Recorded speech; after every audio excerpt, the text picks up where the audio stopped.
This episode and every episode of the Beer Guys Radio Show is brought to you by Ironmonger Brewing.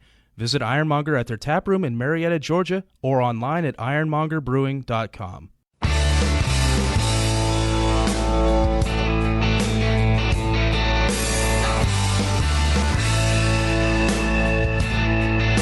Open up a tab, grab a seat, and pour a pint. It's time for the Beer Guys Radio Show. You want free beer? Go to the brewery. Dedicated to the art, science, and enjoyment of craft beer. Yo, what's wrong with the beer we got? Now, here are your hosts, Tim Dennis and Brian Hewitt. And welcome to the Beer Guys Radio Show. We're broadcasting from the Beer Guys Radio Studios in Marietta, Georgia. And this week we are talking with Lawson's Finest Liquids. I'm Tim Dennis, and with me as always is my good friend and co-host, Brian Hewitt. Hey, Tim. So joining us today, we have Sean Lawson of Lawson's Finest Liquids. We're going to talk about the industry and beer style changes, beer and conservation, and, of course, IPAs. Sean, thank you for joining us. Hey, Tim and Brian, thank you so much for having me. Absolutely. We're big fans. We were just talking just before we came on here, Sip of Sunshine. What a fantastic beer that we get at bottle shares and that under the table. Definitely. People hold on to that one. They don't want to give it up too easily. It's allocated even at bottle shares. It is. Yes. That's right. That's right. Sean, what's in your glass today?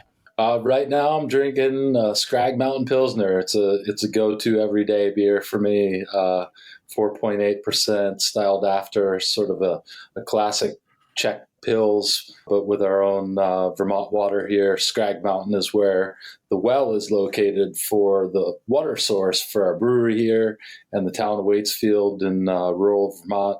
Resort town, tourist area with ski areas, a little sleepy in between, but it's named after our water source, and it's one of our staff and brewer favorites. It sounds good. We're big fans of Pilsner. We jumped on that bandwagon quickly. You know, we've seen it for a few years. Brewers have been drinking Pilsners for a long time. You know, when you go to an event, kind of the after party thing, they're not drinking their 14% stouts. You know, so or even the latest hazies. The brewers always, if he's there drinking still, beers, Brian, because he's been working all day. He's cutting out pretty early. If he's still there drinking, he's drinking a Pilsner probably. Right.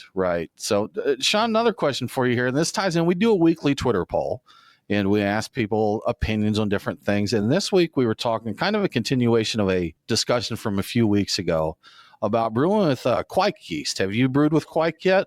I have not. Okay, so familiar with it, so that tells you I'm keeping up with the latest trend. Well, that's the one. It's spelled Kveik. You know, the quake is the pronunciation that YouTube told me to use, and you know, a lot of discussion on it. It's got interesting character. What's that? Is that the bread yeast? It's the Norwegian farmhouse yeast. Yeah. Okay. They dry it in between uses in like burlap or something like that. Yeah. They dry or out they've the got yeast. the wooden kind of wreath looking things with the pegs on it that they use together and all that. So so it's interesting stuff. It's almost an immortal yeast. You dry it out and reuse it indefinitely. It's crazy. But high flocculation, high alcohol tolerance, fairly resilient to temperature changes. You can ferment it from 80. Someone said they did 103 degrees and didn't even get the fruity esters and that off of it. So it's kind of a crazy yeast. It's basically the Viking of yeast. It is the Viking of yeast, yes. But along those lines, we talked about it a good bit, Brian, but the Twitter poll was, have you tried to brew a beer brewed with quake? And pretty even division here. 49% of people said yes. 51% of people said no. So it's getting out there pretty good. I bet that's probably double what it would have been a year ago or more. But a couple of people chimed in on the Twitter poll. Mitch Still, for one, said he loves it. He said they usually keep their temperature in the mid-80s when they use it. They do notice more farmhouse character above that, and they typically use it in beers like their fruity, hazy pale ales. We also had Art Whitaker, who is host of the Milk the Funk podcast, mentioned that they've done a couple of episodes on quake, including, and I forget his full name, but Lars that does Lars blog. They've talked to him about it. He's kind of the expert on the subject. So we're going to dive into that more. We're not done talking quake. We'll have some more on in the future. It's a trend that's heating up, so there'll be more of that in the future for sure. Sure. But Brian, what else did you get into this week? Well, so I made a stop by Shesmu Cellars here nearby, and I started off with a Dry County Lechuza Lime, which is a Vienna lager with lime peel. That's wonderfully refreshing. And they're I forget exactly the designation. They're like a farmhouse meadery or a farm something meadery. So as far as the state is concerned, Yeah. their license is a farm winery. Farm winery. That's but what they're a yeah. meadery, but it's called farm winery. So Yes. we went through a flight of the meads that they had available. My Banana, which was an all right one. It did not have bananas in it. It really tastes like bananas. The Naunet, I'm not sure how which they was pronounce that one. their natural super dry, actually one of my favorites there, and the very fruity Tequila Blackberry. So that was neat, and yeah, that was one of the highlights. I did actually make a quick stop over at Contrast Artisan Ale after having some hot chicken, and had their Finger Trap IPA, which was quite nice. Citra and Simcoe. You cannot go wrong with that combination, in my opinion. I think it's dangerous that they're building breweries in your neck of the woods, Brian. So close to you don't have to do much traveling anymore, and you're actually getting one built within walking distance, right? I know. Yes, there's supposedly one within walking distance. I'm waiting for it to happen, but that's going to be so good. Yeah. And I tried when we were at Chesmu. I tried, and I think it's I'm going to say this wrong. Apple wine, or is that something you're familiar with, Sean? I'm not. There are a number of fermented apple products, hard and soft here in Vermont, but no, I'm not familiar with that one. And just to add that walking distance to the brewery is definitely an occupational hazard. Yes. Right. Yes. Especially for Brian. That's right. Apfelwein. And I walk really well even after a lot of beers. So. Okay. You've been practicing. Just not very far, but I do walk well. Yeah. So, and I'm not a cider or a wine fan specifically, but this one, it just smelled like fall on a glass. Big juicy apple there. Had some of the cinnamon notes in that. And that was really good. that was quite nice. Yeah. You know, Tim, I think it's time for the beers of the week. Crack open a cold one. It's the Truck and Tap Beer of the Week. Craft beer and food trucks in downtown Woodstock. Truckandtap.com. Well, Brian, as always, we have a great list of beers to drink. We got some. We don't have any Lawsons with us tonight. We're going to get some soon, Brian, but we do have beers that we tried to get that are keeping it in the spirit of Lawson's finest liquids. From Sweetwater Brewing, we have Costa, Kick, Plastic Pilsner, getting on those crispy boys, Brian. Indeed. And you picked this one out because of the conservation that they talk about, right? That's right. A percentage of the proceeds for each sale go to the Bonefish and Tarpon Trust, Coastal Conservation Association, Trout Unlimited, and the Waterkeeper Alliance. So it's a pretty neat thing that they're doing there. Yeah. And Lawson's big on conservation efforts, right, Sean? We'll dive into that a little later. Big fan of that, and we appreciate supporting the outdoors. Awesome. We're also going to drink a Monday Night Brewing tie-in on. I think the only tie-in here is that we want to tie into this beer. That's right. Brian? Yeah. Okay. We have a Funky Buddha Maple Bacon Coffee Porter. Lawson's doing those maple beers. And another one that we just kind of had around here, a nice West Coast classic IPA. You got to drink some hops. And this is a New Realm Piedmont Cherry Street collaboration Token Rhyme, which was brewed to commemorate Jerry Day, Jerry Garcia, and also IPA Day tied into there. So, Brian, That is our beer list. What's going on this week in the news? What's in the news? The beer guys have the scoop. Extra, extra, read all about it. Time for headlines. All right, so probably the biggest and maybe the most surprising recent news is AB InBev swiping up Cleveland, Ohio's Platform Beer Company. So what makes the story so surprising is that it was widely reported that AB InBev had put the brakes on craft beer buyouts a few years ago, even with layoffs to their high-end division. But a recent article also said that they were trying to focus on paying down their debt because they had amassed a ton of it by buying other companies. But anyways, for some reason, they decided to go with them, probably because Platform Beer Company is the fastest growing regional brewer in the U.S. as of 2017, or they were then, and they are still growing at a pretty good pace at this point in time. And they needed that geographic region and the variety of products that they were offering. So from the owners, we got the same story you hear from everybody who, sells out, basically. They talk about the autonomy and independence of over day-to-day operations and the influx of resources and for upgrades and employee benefits. So It's your pretty much your Typical story. Brian, my shock and awe over AB InBev going back on their word, that's just all the news that I can handle this week. So much news. You're listening to the Beer Guys Radio Show. We do need to take a break, but we'll be back very soon to talk more with Sean Lawson of Lawson's Finest Liquids.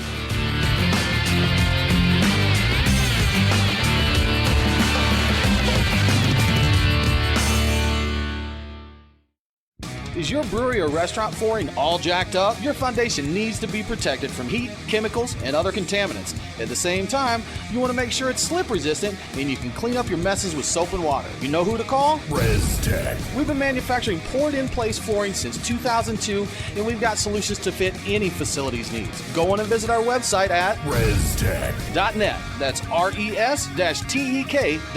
Drop us a line and we will come to you for a free evaluation. Oh, yeah. Brian and Tim, the Beer Guys. If you're like us, no lunch or dinner is complete without a pint or two of craft beer. Which is why Truck and Tap in downtown Woodstock, Alpharetta, and Duluth are always on our list. Tim, why do they call it Truck and Tap? Well, the tap part is easy, Brian. They've got 18 of them. As for the truck part, that's where it gets interesting. Truck and Tap features your favorite Atlanta area food trucks, so you're getting a different menu every day. Truck and Tap in downtown Woodstock, Alpharetta, and Duluth. Truckandtap.com. Let them know that the Beer Guys sent you.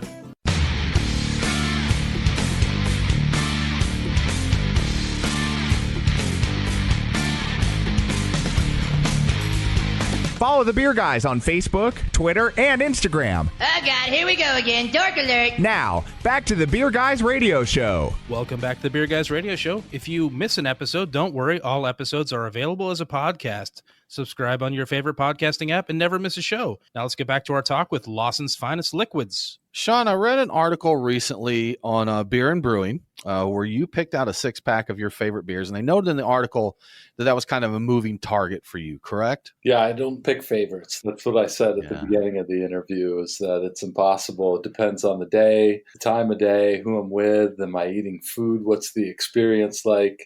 Really depends on the moment. Right, and they happened to catch you in Nashville, and I noticed some of our southern breweries, some Nashville breweries made the list. You mentioned that you were enjoying some there from Bearded Iris and Yazoo, and did you discover any other favorites on your Nashville trip? Those were the ones that that were local, and I had a story to go along with them.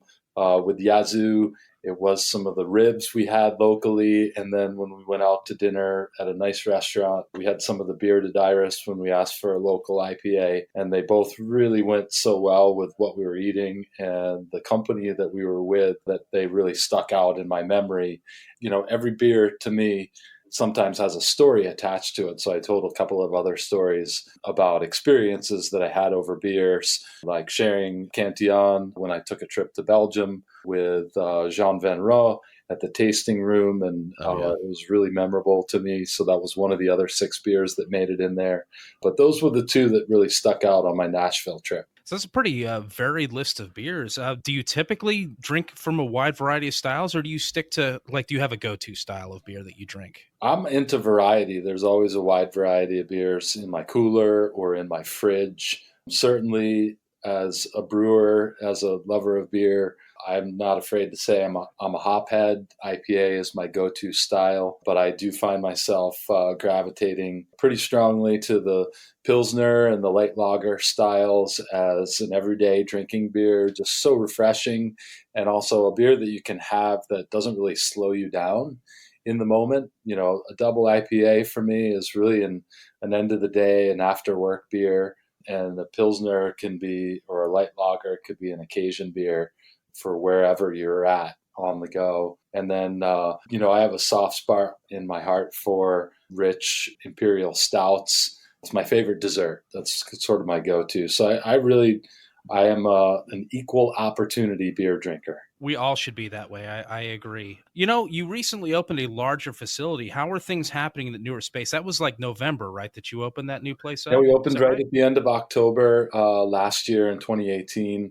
So this fall, We'll be coming up on our first year anniversary at our new Waitsfield location, which includes a 40 hectoliter production brewery. We finally have a home for Lawson's Finest, something we didn't have during the first 10 years of our existence as a brewery and a growing brand. And that's really exciting for us. And what's most gratifying is what we spent years thinking about, planning, researching, developing, designing, permitting, was to curate a customer experience and to have people walk in the door and go, wow, like this is amazing. It's a really great space to hang out in.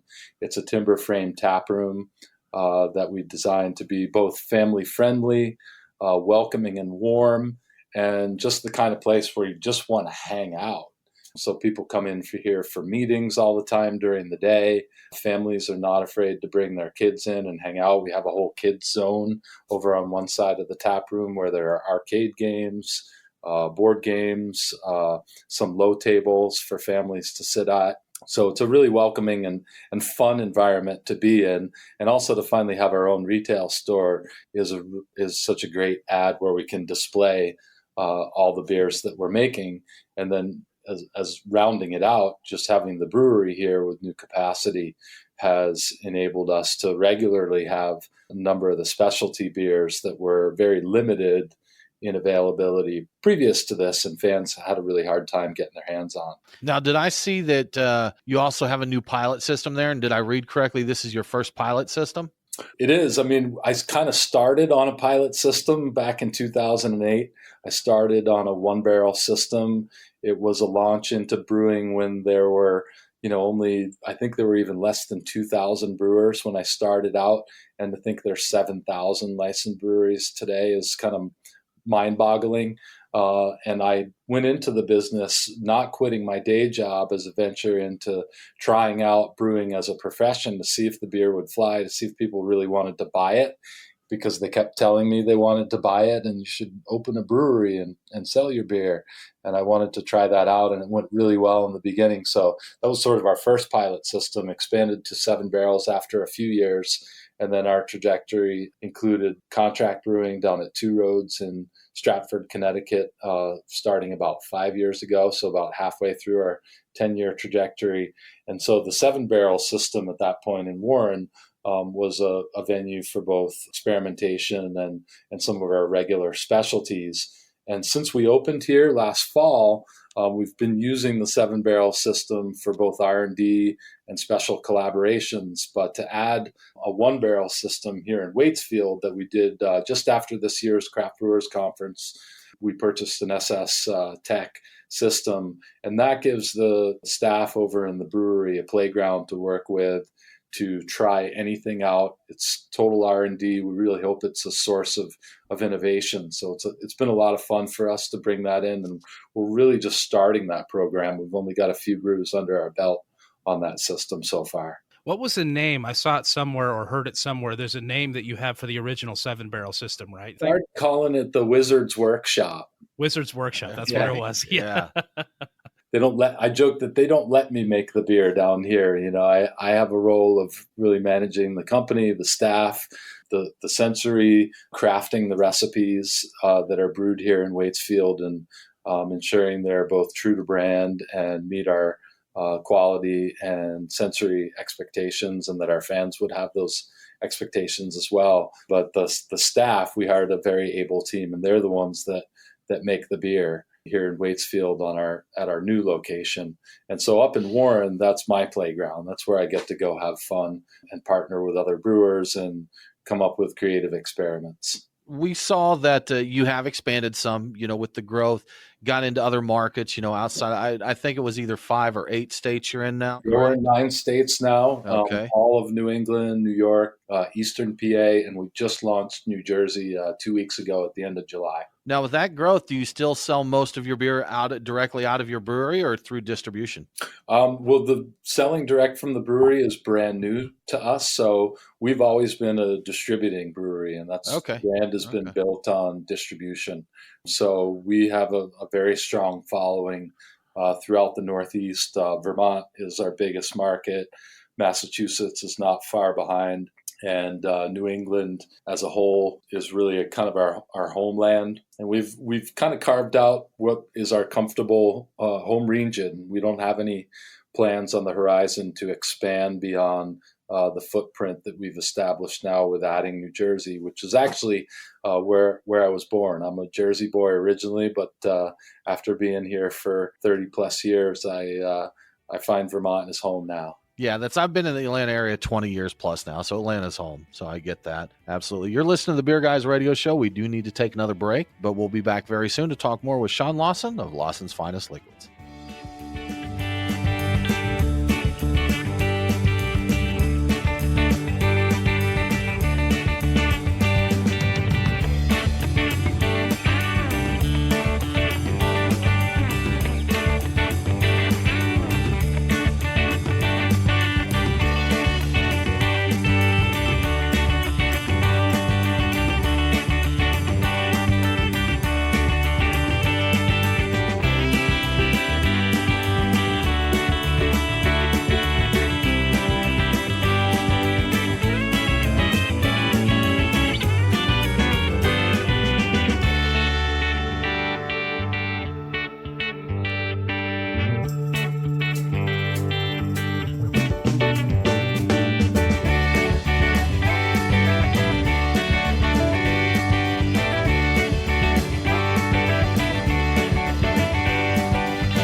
Craft beer forged with a reverence for tradition and new styles that start a revolution.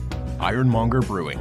The brewers at Ironmonger Brewing pride themselves at being masters of barrel-aged, hoppy, and sour beers. They invite you to their tap room in Marietta, Georgia to taste and see. Also visit their barrel room for an intimate drinking experience with great live entertainment. Keep up to date on all things Ironmonger by liking them on Facebook. Ironmonger Brewing, establishing a new standard in craft beer. As a brewery owner or taproom manager, are you looking for ways to enhance your customer experience while maximizing your revenues? Craft Cellar is a mobile solution that helps your brewery drive sales and attract new customers through online pre-sales for beer releases, events, and memberships. Get details now at craftcellar.com. Mention Beer Guys Radio after sign up and extend your free trial to a full 30 days. Remember craftcellar.com, craftcellr.com.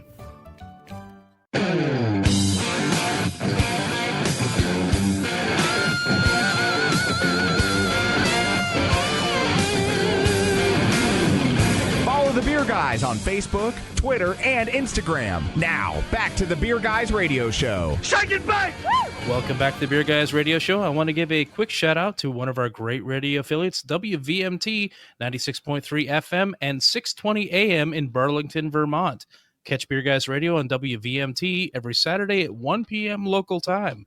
Now let's get back to our talk with Lawson's Finest Liquids. Sean, we want to talk to you some about conservation, as we briefly mentioned in the intro to the show, and it's something that's very important to you personally, and was actually your degree and career was in forestry before starting the brewery, correct? Yes, that's right. I studied at the University of Vermont Environmental Science, and I went on to do some work in forestry, forest health research, and then returned to UVM to pursue my master's in forestry. And then I had about a 15-year career on that track, and all along was an avid home brewer, which led me to Lawson's Finest. But really passionate about the outdoors. I enjoy skiing. I enjoy just getting out in the woods, hiking, just walking through the woods is really great by me. And so here at Lawson's Finest, we built philanthropy and charitable giving into our business model from the beginning. We try to give back to the community. So part of our giving is really focused locally on the community. We support healthy communities, food and economic security in the local population. And then third is really supporting sustainable recreation and conserving the outdoor environment. And we're really thrilled that we have this new facility here in Waitsfield, Vermont, and the tap room, where we've established a model that we can't claim as our own. We saw it in place at other breweries where instead of accepting tips, they pay their staff on the service side a real living wage with benefits instead of relying on tips. And so that makes it possible for us to, instead of accepting tips, put all of the money that people would choose to leave behind. And we're very clear and upfront with guests when they visit us that we don't accept tips, but if you choose to donate, here's the organization during this half of the month that we're supporting. And we support local trails, the Mad River Path. A question on the tipping program, though. Yeah. How does that work out? Because I could see that being something where people are like, oh, this is really cool. And so does it work out well as far as how much you're able to collect for your charities? The power of giving here at our new tap room has been really incredible. Since we opened last October, it's been a little over 9 months, and we've generated more than $300,000 in gifts to organizations that we do 2 per month. It's been unbelievable. We had no idea the power of this new charitable giving vehicle that we created here. That's really impressive. So, I mean, in addition to that, are there other environmental things that you do at the brewery itself? Like, there's a lot of technology out there. That's what I'm curious about. What have you done at the brewery itself? At the brewery, one of the challenges we have is that we're located in a rural area. And earlier I mentioned the water that we use for our beer. It's actually sourced from a well. There is municipal water here in Waitsfield, but because we're in a rural area, there's no municipal wastewater system. Most breweries have the luxury of connecting to a municipal system that has capacity, has the ability to process volume of wastewater. And so we had to build our own wastewater treatment facility, and we did put in a big investment into that, and also invested in the best technology that's available so that we are treating our wastewater that goes out, and it's very limited in the number of gallons that we can generate each week. And so that's our number one limiting factor on capacity here in Waitsfield. In addition to that, we've invested in solar, a project that's being built out this summer. We're covering the roof of the brewery with solar panels that will offset some of our electric use. And we're going to continue to invest in solar so that we can offset the rest of our electrical use going forward. We have taken a look at our process to make sure that we reduce materials usage wherever possible throughout the brewery. Both water and wastewater conservation are really critical to us because every gallon that goes down the drain is less beer that we can potentially produce here in Waitsfield, and also has an impact on the local environment. So on the materials side, we've taken a strong look of where can we reduce our use of materials. Are we using the most friendly cleaners and chemicals in the brewery as far as what's going into our wastewater system, and how can we reduce the waste that comes out of the brewery on the solid side. On the energy side, we worked with Efficiency Vermont, which has been a great resource for us here in Vermont for reducing electrical and overall energy usage in the brewery. We work with them upfront and with our mechanical and electrical design and build teams to build the most efficient facility that we could possible. And we chose to invest more in equipment and choices that we could make along the way that would result in a little bit higher capital cost up front, but that would both save cost over the long run and reduce our energy usage as a whole. So for example, we put in a stack condenser on our brew kettle, and that is a piece of technology that uses the steam coming off of the brewing process to heat water and capture as much of the heat loss energy, that waste heat coming off of the brewing process, and create hot water that then goes back into our hot liquor tank to use in the next brew of beer. And we use that same hot water for cleaning throughout the brewery as well. And so those are some of the things that we're doing. We also invested in the most efficient steam boiler that we could buy and a very efficient air compressor. So we really look carefully at all of those uses of energy throughout the brewery when we were designing and building the place. And we're proud of that. There was something you mentioned when we first started talking about the conservation was that it was built into your business model to be charitable and the conservation efforts in that. And that was something we talked, I think it was late last year, maybe earlier this year, to Dan Kleeman from Maine Beer Company. That's right. Yeah. And he was saying there, that it was built in for them as well out of the get-go. And he's a partner with what's called 1% for the Planet. And he said, talking to some of these new brewers, they say, well, we're going to get in, we're on a shoestring budget right now, but when we grow, we want to do charitable giving.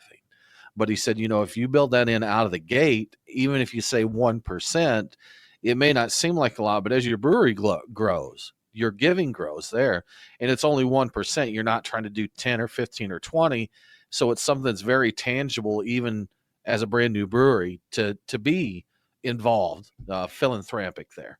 And for us, that's the same. In the beginning, our charitable giving was, the dollars were small, but it was meaningful in terms of the connection that it provided to the local communities or organizations that we gave back to.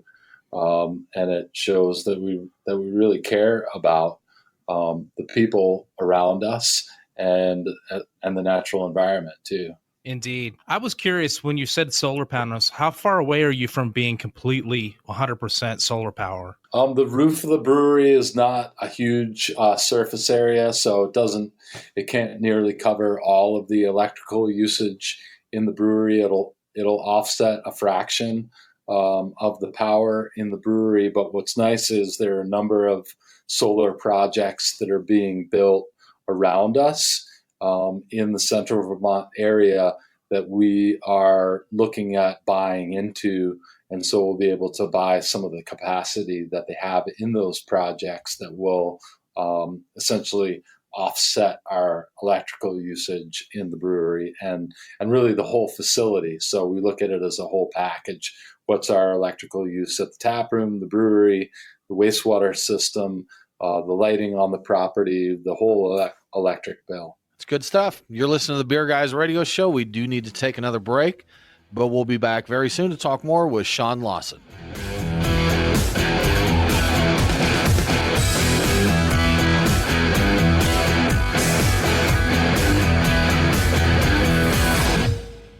Have you ever thought about owning your own brewery but don't know what it takes to get one built? We're Storytime Construction, and we build breweries. We're Georgia's most experienced and hands-on contractors when it comes to building new breweries and tap rooms, or expanding existing breweries. We offer full build-outs, remodeling, and additions, as well as consulting and construction management. Give us a call at 770-733-4343. Storytime Construction. We build breweries.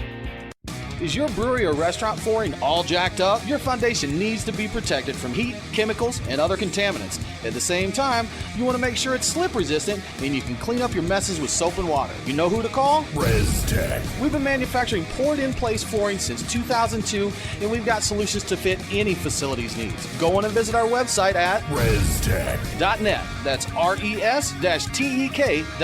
Drop us a line and we will come to you for a free evaluation. Oh, yeah.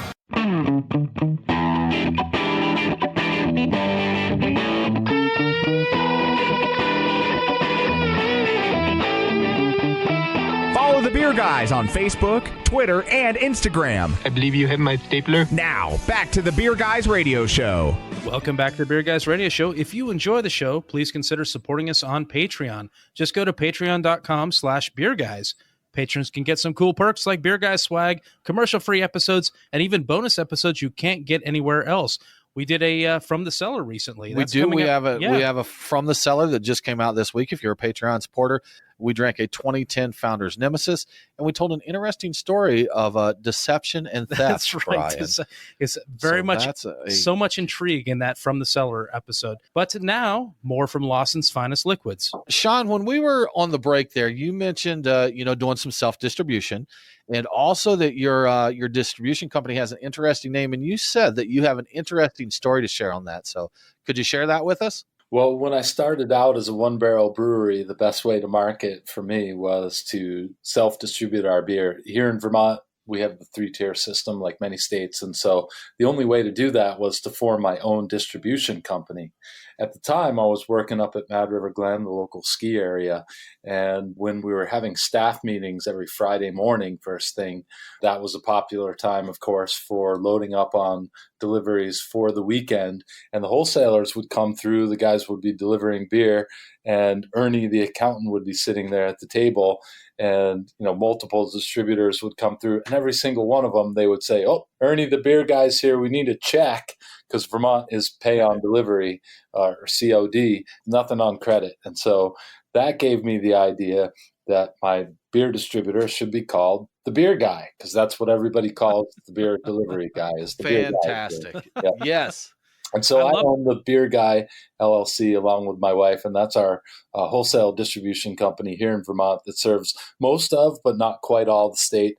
And we also serve the rest of the corners of the state with a small distributor that's able to keep our beer cold and fresh all the time, and they're called the Vermont Beer Shepherds. So give them a little plug too. Absolutely love the name. We're big fans of it ourselves. It's a glorious name. And speaking of names, Lawson's Finest Liquids, I was thinking about that, and at some point I assumed that you had to be thinking about selling more than beer. Were you thinking about selling more than beer? And have you done anything that's gone beyond beer?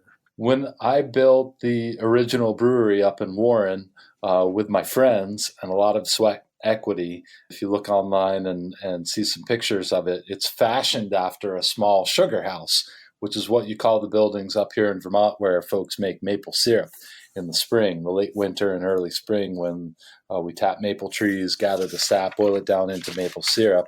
And so I figured, if this hobby business as a brewery didn't fly, hey, what the heck, maybe we'd make maple syrup. And so it's got a cupola style addition up on top of the building with doors that actually open, which sugar makers use to vent out the steam that's coming off when they boil down 40 gallons of sap into 1 gallon of syrup. And so that was one thought. I made maple syrup as a hobby, as a side project, a little bit in the early days, but nothing that we've ever sold. But I definitely had it in my mind that someday maybe we would venture into other liquids, but we don't have any current plans to do that. Now, I have heard that you've done, or you mentioned to us that you had done some partnership type of thing or collaboration with the distillery, right? We've worked with the Mad River distillers here in the Mad River Valley. They're located in Warren, where our original brewery is. Our new brewery is in Waitsfield, which is just one town over, about a 10-minute drive away. And so the first project that we worked on with them was a collaboration that they called Hopscotch. And so we wanted to fashion a distilled whiskey that was single malt. It was inspired a little bit like Scotch, not quite as peaty or smoky. And so what we did is we found a Vermont grower and a maltster, small maltster, Peterson malt, that we could have Vermont grown barley malted at. And then we house smoked some malt, a small portion of the malt ourselves with the Mad River Distiller staff on a wood-fired barbecue. And so that was a lot of fun. It aged in small barrels for about a year and a half. So it was a short aging maturation process for a whiskey, but it was in those smaller barrels that give a lot of surface area for the volume. And we were really pleased with the results, and they called it the Hopscotch. And I loved it. It came out great. Those distilled beers and worts are kind of fun. Oh, yeah. Beer schnapps, I think we had a place here that did one. They call it beer schnapps. I think that's what the German name for it is, when you distill a beer, is beer schnapps. Is that right? I don't know what the official term is, but I'm just like, my theory is that, traditional or modern, whichever distilling is that you just kind of throw it all in and ferment it. And so I figured that producing this really clean wort where you're separating out all the liquid from the grain and boiling it to separate out proteins would make a very clean tasting liquid. And that was my impression of it. I'm not a whiskey or a Scotch aficionado, but I thought the product was very pleasing on the palate. Brian can throw down some opinions on the whiskeys and the spirits there. We'll have to definitely chip you can. some. He's a whiskey nerd for sure. Please do. Yes, I would very much enjoy that. And I do We'll like have a few the bottles. smaller barrels. Yes. Well, Sean, we are trying here throughout the show. We have made an effort to, through the power of the internet and digital communications, to be drinking the same style of beer. And we know that in addition to a lot of the hoppy beers, you do a lot of maple beers there too, correct? That's been in my wheelhouse from the beginning. My very first home brew way back in 1990 was a maple wheat beer fashioned after Catamount Brewery that was around in the late 80s and early 90s, no longer with us. But the beer I've poured up to sip with you is our Maple Nipple, and it's one of my original homebrew recipes that I created with a friend of mine. So what kind of beer is that? Maple Nipple. It's a strong amber ale. It's brewed with a hefty dose of maple syrup. It's this really rich ruby red color, bright and clear, and it has layers of malt flavor, which I found over the years of trial and error were key to building up the character of maple, because maple syrup just ferments out. It's pure sugar. Yeah. The yeast just eats it right up, and it's very hard to carry that maple flavor through to the finished product. And so I found that building a really solid and complex malt base was key to giving the palate that impression of maple syrup, because you have to build in the sweetness with the malt. You're not going to get any sweetness by adding maple syrup unless you're doing it on a very small scale and keeping it, like adding it to the finished beer, like in a keg or a cask, and keeping it cold. So for a finished beer that's fermented out fully, you've got to build in that sweetness another way. So that's interesting. Have you incorporated in, and I've read a number of stories about this recently, smoked malts? People are saying a small amount of smoked malt is kind of hot right now to kind of add another level of complexity and depth to a beer. And it seems to me like maple and smoke, that's a good idea. So is there smoked malt in that, or have you been playing with that a little bit? There's no smoked malt in it. I have experimented with that in the maple beers in a number of different ways. And I found the phenolics from the smoked malt to just throw off the maple character. And a personal preference, I didn't really care for it. I think it confused the maple flavor. Well, Brian, I think probably the beer that we're drinking right now has some smoked malts in it. It very likely does. We've got a little funky Buddha maple bacon coffee porter, and I bet there's some smoked malt there to kind of give it that bacon, the bacon part character. Of it. Yeah. So we are also enjoying a maple beer here, Sean. We were proud to share the podium with them a few years ago at the World Beer Cup, where for the third time our Maple Triple, which is another very special maple beer that we brew, won the silver, and they grabbed the gold with that beer, the Maple Bacon Porter. Our Maple Triple is brewed with maple sap once a year that is boiled down to about 15% sugar, so about a quarter of the way to maple syrup. And then I use that liquid to mash in and sparge with instead of water. So it's all maple all the time. We replace the water with concentrated maple sap. And it's a very unique beer that's done us really well with customers and scored some nice awards too. Sounds delicious. We love maple beers. All of that. You know, we had more we wanted to talk to you about here, Sean, but sometimes the clock is not our friend. We didn't talk about Sip of Sunshine, but I'm imagining you've talked about that beer quite a bit, right? It's our flagship. It's amazing how fans keep coming back again and again for that beer, and I'm incredibly pleased with the staying power of it and the fact that people just can't get enough of it. We'll be the only episode ever to not really make that the headline. Yes. Absolutely. We'll do another episode. We can do that. Absolutely. Well, Sean, thank you so much for joining us today. We really do appreciate it. We're about out of time here. We actually didn't get a chance to talk about Sip of Sunshine, but Sean's agreed to hang out and talk with us a little bit more for some bonus content for our podcast listeners. So if you're hearing this on one of our great radio affiliates, tune into the podcast for a little extra content. This has been the Beer Guys Radio Show. We appreciate you tuning in very much. Make sure to join us next week. We're going to be talking with Travis Rupp of Avery Brewing. He is a beer archaeologist, Brian, and he's reviving ancient ales. For more craft beer info, make sure to follow us online. We are Beer Guys Radio on Facebook, Twitter, and Instagram. Thanks again for tuning in. Have a great week, and don't forget to drink local. Cheers.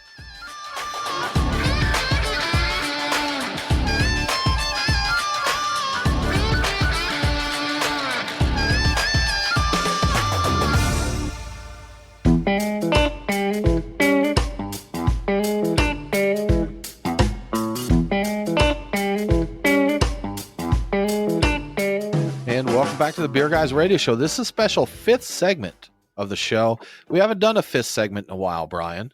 No, we haven't. This show demanded another segment. It really did because we didn't dive into the actual beer a whole lot there. Sean, we didn't talk a whole lot about your beer. You're sipping one called Chinookard, right? Yeah, Chinookard IPA was one of our original beers, an original flagship IPA, which back in 2008 was a little bit different from what people think of for IPAs now. It's not quite a West Coast IPA, maybe an East Coast interpretation of it, but heavily dry hopped, very aromatic. It has almost like a perfumey type aroma to it with Chinook hops. It really features the Chinook hop with a little bit of blending on it, but it's very Chinook forward, and it's not at all cat pee, which is the criticism that the Chinook hop gets. Chinook and what is it? Citra gets that mentioned sometimes too, I think. Or Cascade, maybe. A little bit.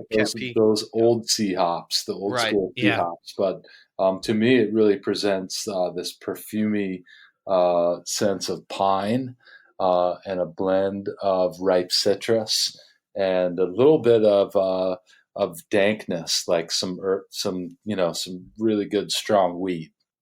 Now you mentioned we've mentioned Sip of Sunshine a few times here, and I think we have to talk about that a little bit. It was the beer that really put you on the map outside of your backyard, right? Absolutely. It was really what built the momentum to open the new facility here in Waitsfield through our distribution network.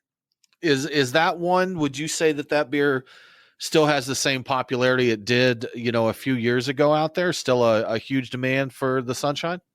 It's still growing. It's pretty unbelievable because today breweries rotate through a different beer every week, and some breweries are putting out 100, 150 different beers each year. And we really focus in on a much narrower number of different beers.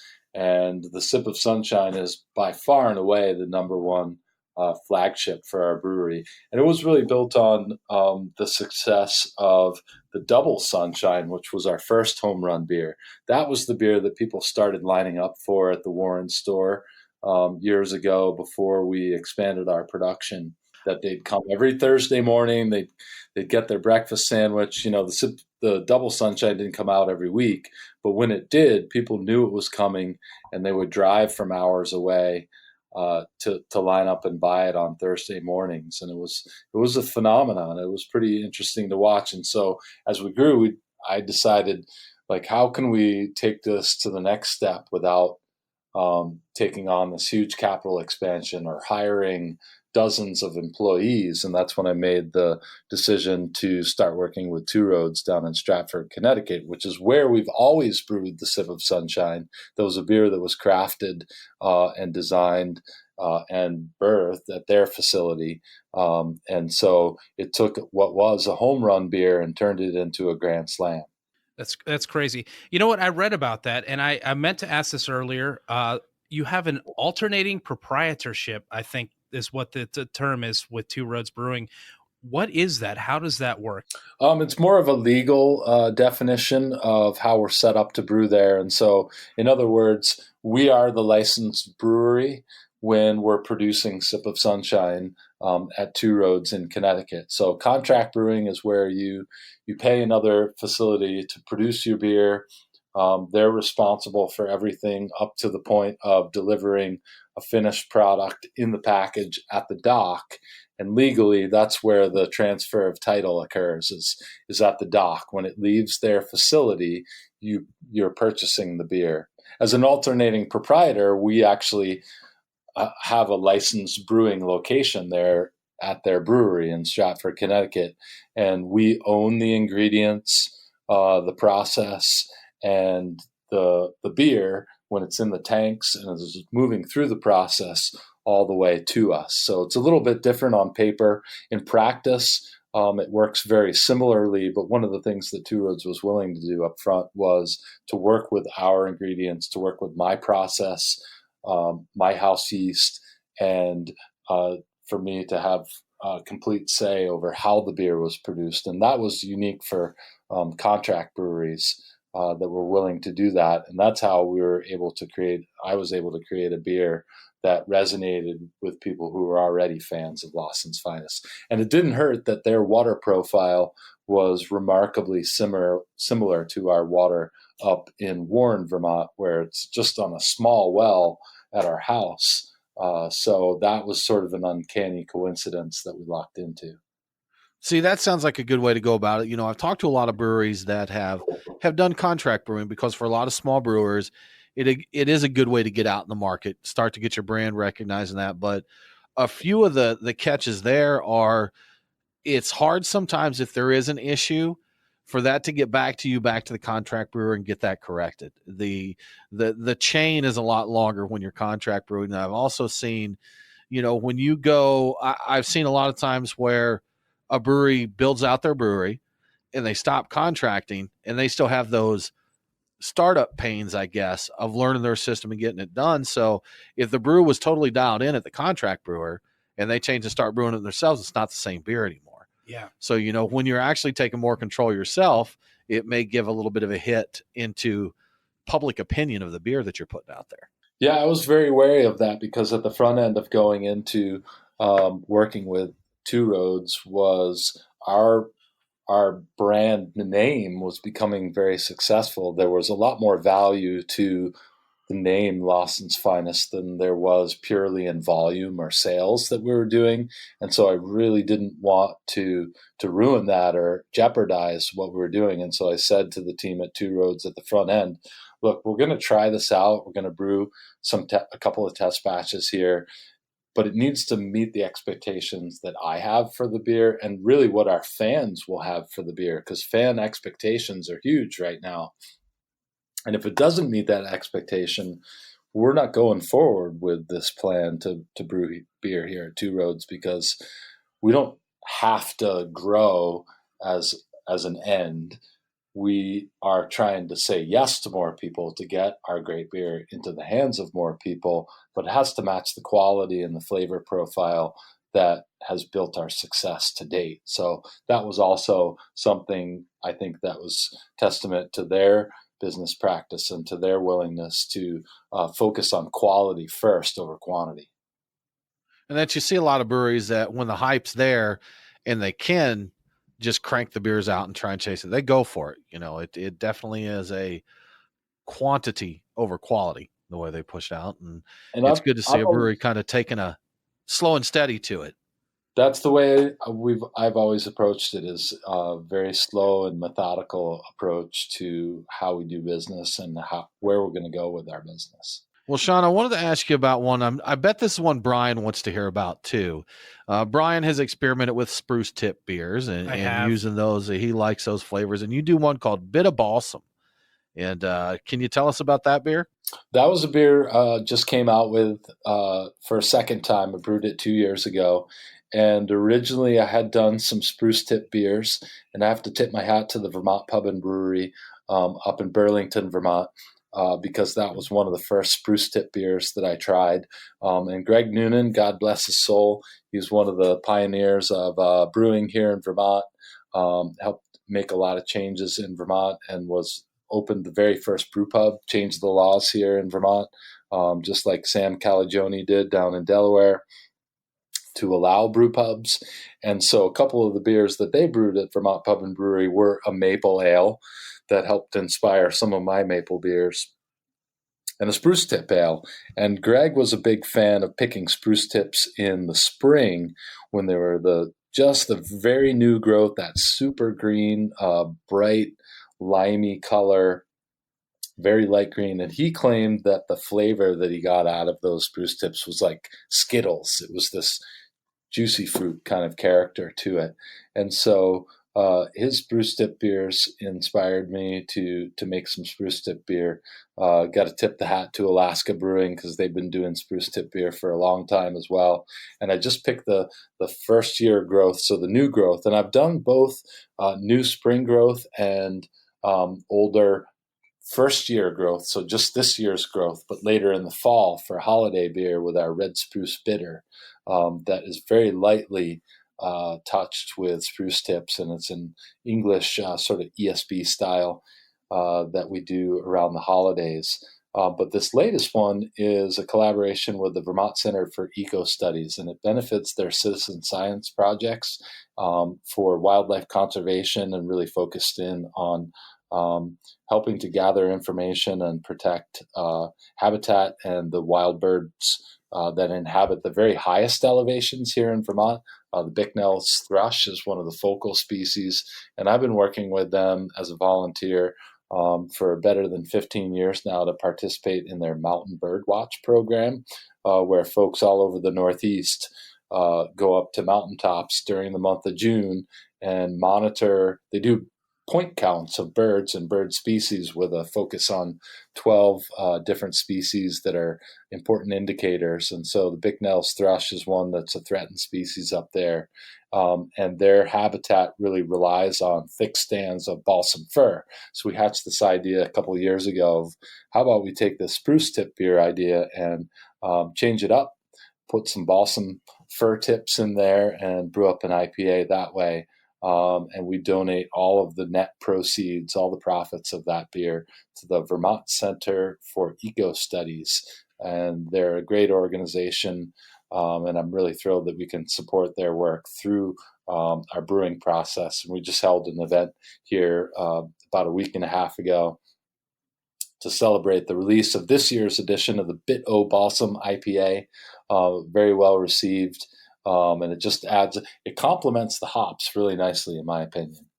So the big question I have is the balsam fir tips. How much do they differ in terms of flavor, character, whatever from spruce tips? Because that's a little bit of a different thing. It's still the new growth off the tree, right? So it is. You know, I find the balsam to be, I mean, it's like the essence of Christmas if you're into, Christmas trees. And balsam and Fraser firs are the big species that farms grow for Christmas trees up here.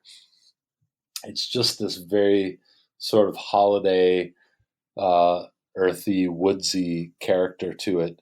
The balsam is a much stronger character to me than the spruce, so you have to be judicious in the use of the amount. Otherwise, you could pretty quickly overwhelm the beer. We tried to brew a spruce tip beer one time, and Brian was kind enough to go out to Portland and hand pick us some fresh spruce tips. Yes, but Sean, I don't know if they were spruce tips. To be quite honest with you, I'm not. They not might really have been sure. Mustard tips. We're not really certain about that. It didn't come out great for us, it did but not. we did. We put our best effort in it. So, I did want to ask one more question of a beer here. Something we found was kind of interesting that a beer I think it was fairly recently released called the Space in Between, the Blood Orange Undefined Ale. So, what makes that an undefined ale? It just doesn't sort of fit into any of the neat style categories that are out there. And so the way we describe it is it's slightly tart. We use acidulated malt in there to give it a little bit of tartness. It's fairly hazy, but it's not at all juice bomb or opaque. It's really nicely dry hopped. We use Southern Hemisphere hops on that beer, Galaxy and Nelson Sauvon. And the edition that you are referencing is a special one-off that we're just releasing for this month here in August. There's one batch that we brewed, and it's made with blood orange puree and also some dried peel as well to finish it off in the tank. So the undefined ale is both accurate to style, that it doesn't really fit into any style, but it's also a tongue-in-cheek reference to one of my favorite bands out there in the music world, and that undefined fits in a couple of different ways into the lyrics or their names of their songs. And so we had fun in naming that beer. Sounds fun to me. I'd drink it. Yes, indeed. You don't have to tell me a style. I'd still drink it. Check it out. Well, Sean, thank you so much for joining us, man. We really appreciate it. We've had a great conversation with you. And everyone, sip of sunshine, Lawson's Finest Liquids, maple beers, undefined ales. Check them out. Yes. Enjoy. Thanks for joining us on Beer Guys Radio. Have a great week.